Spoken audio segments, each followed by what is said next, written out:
from America's finest city. This is Real Talk San Diego on ESPN 1700.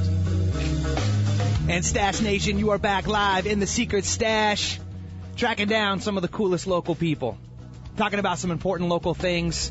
Who knows, maybe a story or two with the singular goal of leaving you a little better than how we found you. I'm your host, Jesse Ibanez, co-founder of the Greenhouse Group. We're helping folks get into and out of homes. You might say that's our day job, Sue. Right down here in the heart of San Diego. You can find out a little bit more about who we are and what we do at thegreenhousegroupinc.com. And in the studio today, you already heard her beautiful voice patching in. That's Sue Loftin, and she is the 100% owner and managing attorney of the Loftin Firm right up there in Carlsbad. Now, Sue, first of all, I want to thank you for joining us, coming in the studio. You're welcome. It's a pleasure. Doing your job and leaving us a little better than how you found us. And the reason why we got Sue in the house today, Stash Nation, is because Sue has a very unique approach to what sometimes can be a very stale conversation. Let's be honest, Sue. Let's call the spade the spade. She does creative business perspectives. So creative business perspectives to legal issues. Now, the reason why this is such a profound frame to put around, and I love this about Sue and her approach, this is why I'm so grateful she's coming in the studio today to share a little bit more about who she is and what she does, is that when most people get into challenges, right, in business or otherwise, specifically maybe in this container of business, usually the challenge is happening a little further downstream. You with me on this, Sue? I'm with you, yeah. So it's almost like that old analogy we've all heard about the doctors, and they're all three doctors camping, and there's some, bodies floating down the stream, and they come in, they grab them, and they're pulling them out, and the two doctors are resuscitating them, and the one doctor looks up and goes to the third one who's standing in shore. He says, "What are you doing?" And he goes, "Well, I'm going to go upstream and see where all these bodies are coming from." Right? It's the same kind of thing. It's like when you get into challenges in business, right? And it's not usually an if, it's usually a when.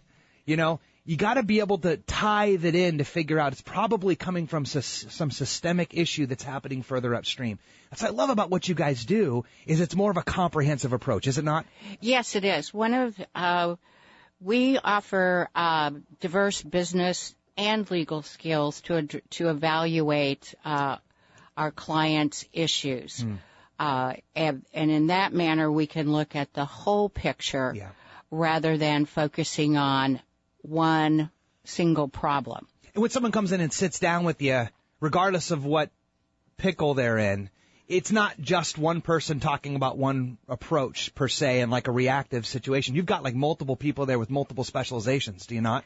Correct. We view when someone comes in with a real estate or a business issue, typically they will sit down with both a litigator and a transaction attorney so that we can analyze what the current issue is, what a potential issue might be, and how to prevent those potential issues. And I love that thought. I also love the thought that this entire conversation is being streamed live right now. If you want to go over to the Twitter handle at Follow the Stash, you can see Sue in all of her wonderfulness. And also tweet her out a question. We'll ask live on the air. Or you can call in the old-fashioned way at 866-405-1717 if you got something you want to ask Sue live. Now, the question I'd like to ask Sue is when you first shared with me that frame of creative business perspectives to legal issues, my head kind of spun around a little bit for a second, right? So let's say somebody comes up to you at like a cocktail party, and they're like, "Hey, Sue, what do you really do?" So like, how would you sort of reframe that to a more lay person? We tell people that we're there to help them solve their problems. And the problems that we look at are real estate and corporate. Okay. Real estate and corporate, right? Right. So maybe, I don't know about stories. I always love tracking the hero's journey. But like, what's the one real estate story that comes up for you, flies up to the top, that's a good kind of depiction of what it is you do? And maybe one corporate one as well. Well, this story is both real estate and corporate. Oh, there we go. Perfect. We were called a number of years ago by a small trailer park. Less than 50 spaces. Okay. Locally? It was, yes. Okay. And it was 100% very low income, unemployed, mostly family, some seniors. and their park owner was going to sell their park. And this. So they were residents of the park owner was going to sell it, and they found out about it. Right. Okay. They owned the trailers or the single-wide mobile homes, and an investor owned the mobile home park itself. Aha. And they wanted to buy it. Everybody thought they were foolish. And why would they think they were foolish? Because they had no money. Oh, just because of the low-income thing. Okay, got it. And the park looked terrible. And they didn't believe they could get a loan, and they didn't believe they could get an approval through the local jurisdiction. So kind of to make a long story short, we worked with them. We set them up as a nonprofit.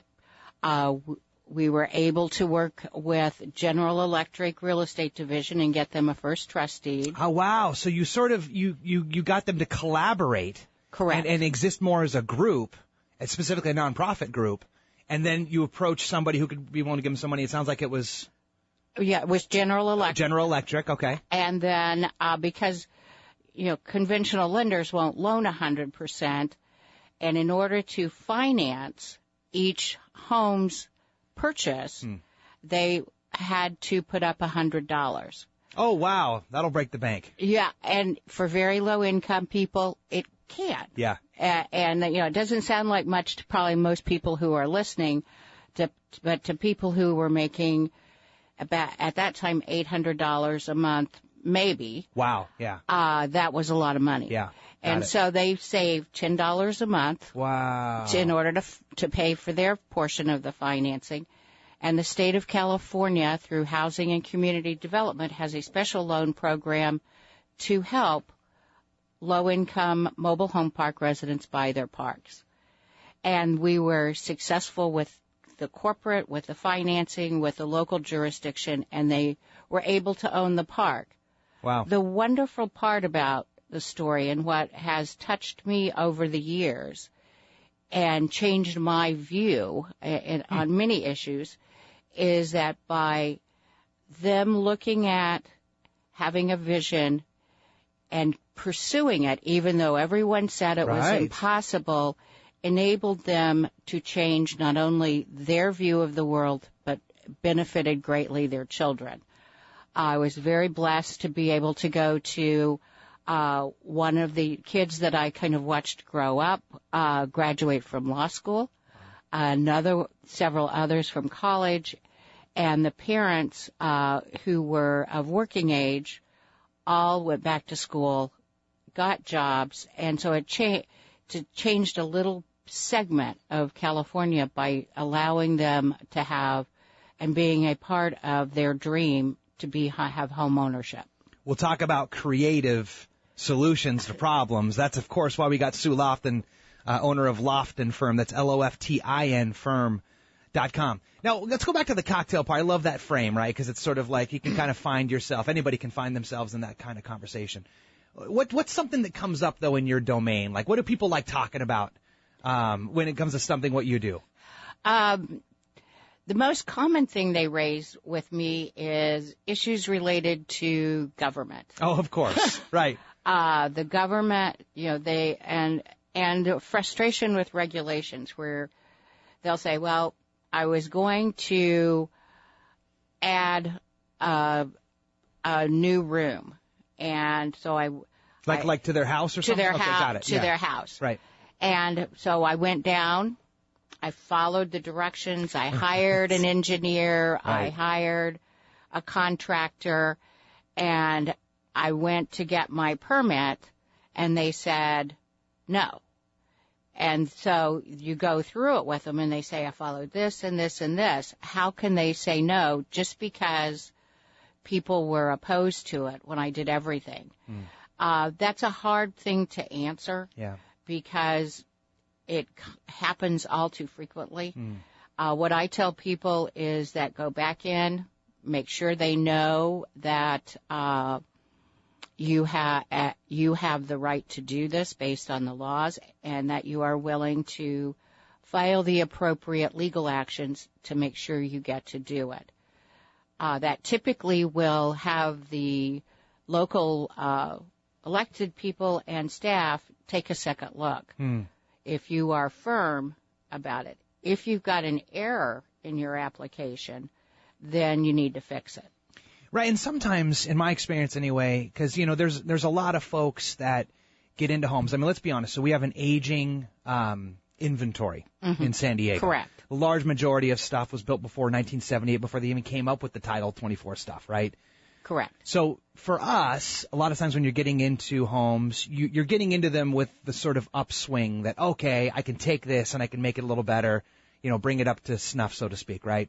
And then they hit the big brick wall called the building department. Correct. You know, but a lot of times, though, it's like what you said, that it's not like you're going to get a stamped fail and you got to go home, take your ball and go home with your tail between your legs. It's usually something kind of silly, and it's normally just the headache of having to kind of work through it, which seems like into perpetuity, of this being filed incorrectly or this little thing needs to be this or whatever, as long as you've got the right help, like you said, the engineer, the contractor, and stuff like that, who can help you kind of navigate that stuff. Would you not agree? I would agree. I would encourage everyone to check out the people who are helping them, because where the comments are valid, it is because there's been an error on the plans of some sort or another. However, I don't want to casually dismiss overreaching in terms of trying to ask for things they're not entitled to. You know, I won't say which. The building department asking for things they're not entitled. Right, got it. And I won't say which city this was from, but I was having lunch with a mayor in the San Diego County a number of years ago. Check out Sue having lunch with the mayor. And he had just come out of a meeting and was laughing about something. And so naturally, being the curious person that I am, I asked him what was so funny. He said, you know, you get these people in and you ask for the moon, even though you know you're supposed to stay on Earth. Yeah. And because they're afraid and they want their project done on time, they give in. And look at all this stuff we just got. And, you know, you can have an opinion one way or the other about whether that's appropriate or not, but it happens.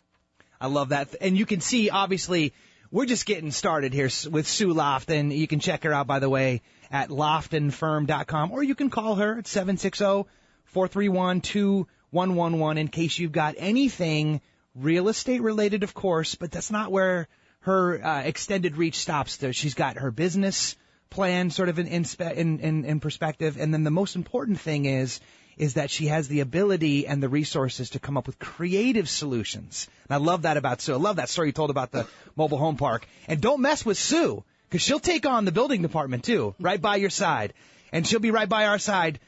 So coming up, gang, we're going to get a little deeper into exactly what it is that makes Sue so unique. I feel like we're just chumming the water right here, Stu. So we're going to get a little bit deeper coming up on Real Talk Radio San Diego, The Secret Stash. We'll be right back.